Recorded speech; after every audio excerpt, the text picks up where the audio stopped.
Hey guys, my name is Dustin. I'm a senior, and I'm the field band leader for the BCM here at Tech. Well, my story kind of starts off kind of simple. It was when I was 7 years old. I was living in New Mexico with my parents, living at a girls' ranch, helping with troubled teens. And we were driving around in my parents' pickup truck, and I heard this guy on the radio, and his message was unlike anything I'd ever really heard before. He said that, was talking about Jesus and dying on the cross, but what's this thing about being saved? And my mom, she kind of told me, she's like, it's all about believing that Jesus died on the cross and understanding that I'm a sinner and that there's nothing that I can do to make myself get to heaven. That day in the truck, I sat with my parents, and they parked the truck, and we just sat there and all prayed together. And that was the day that I got saved. And that's the day that Jesus came into my heart. I was a normal kid. I broke bones. I did stupid things to my brother, made my brother mad, and everything was just fine because I lived with a pastor. All my life was in church. All my friends were Christians, and it was kind of easy to be a Christian.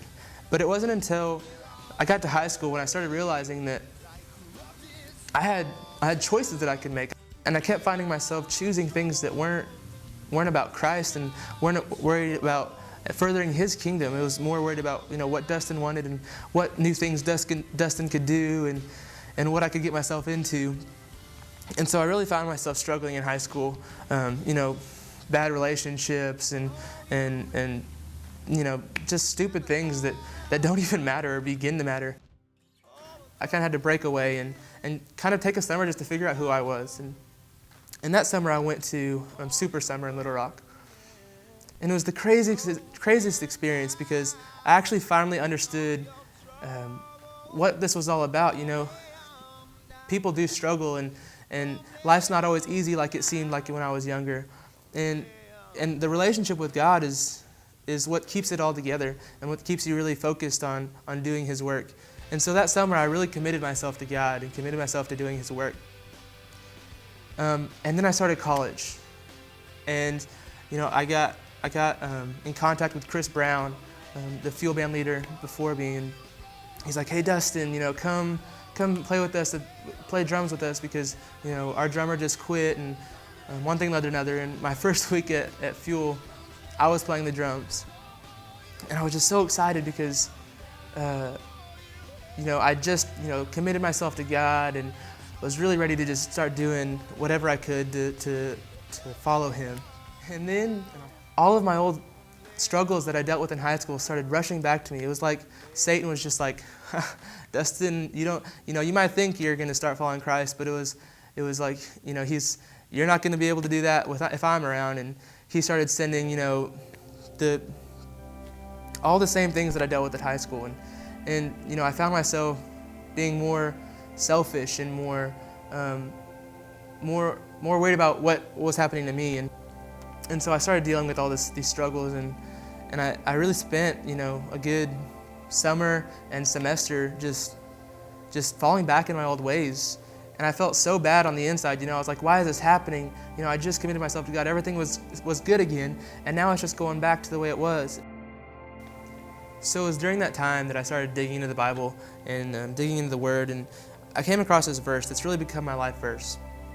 And it's found in Micah 7 verse 8. It says, "Do not gloat over me, my enemies, for though I fall, I will rise again. And though I sit in darkness, the Lord will be my light." And for me, that was kind of like my booyah moment to Satan. It was like, you've brought me back and you've made me struggle with things again. You've tempted me, you've done all these things, but God's on my side. He's always been the shining light and the thing that I've always been able to turn back on, and He's always got my back. There's so many times that God is able to prove Himself, and He has proven to us how powerful and strong He is. And so I just love the moments where God is able to show us that, and we're able to be like, look it, Satan, you have no power over us. There's nothing you can do to control our lives. I found myself desiring to do what God had for me. And that was, getting involved in D-Nows. That was going out and doing Bible studies and meeting people and going on these mission trips that people had always talked about, going overseas. And I was like, I want to be a part of that. I don't want to go through my 4 years of college and not have experienced the ability to go on a mission trip. And so I was really praying, I really wanted to go on a mission. I talked to Daryl and I was, explaining to him, I wanted to go. And he said, Dustin, why don't you talk to Trevor Cooper? He's talking about this trip to Brazil.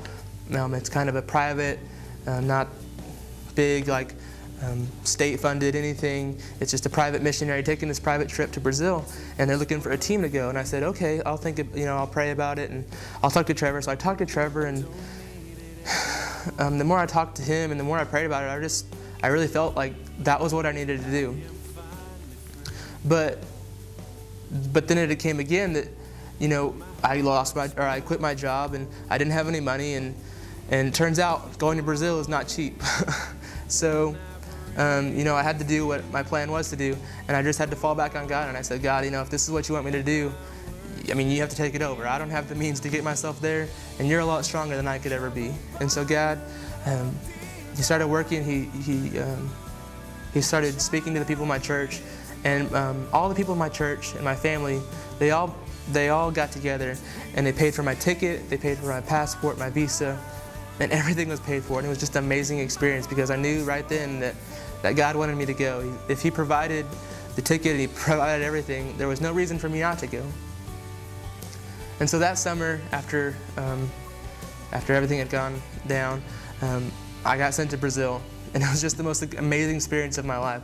We went to orphanages. We taught English. We worked with rich kids. We worked with the poor kids. We worked with everybody in between. We were teaching them American sports, and they were teaching us Portuguese, and we all sounded like stupid Americans, like most of us do when we go to other countries. But the love that I felt from the Brazilians there was it was unlike anything I've ever felt from on earth. People that never met me before in my life were coming up to me and hugging me and saying, thank you so much for coming to our country. And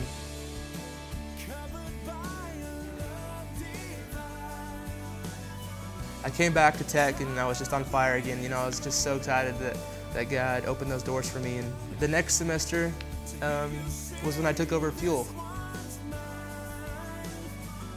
The BCM was here before we got here, and Fuel and all those other ministries were here.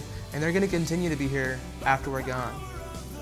So, the people that come here after us aren't going to remember our faces. They're not going to know our names. Daryl's going to refer to us, and nobody's going to remember.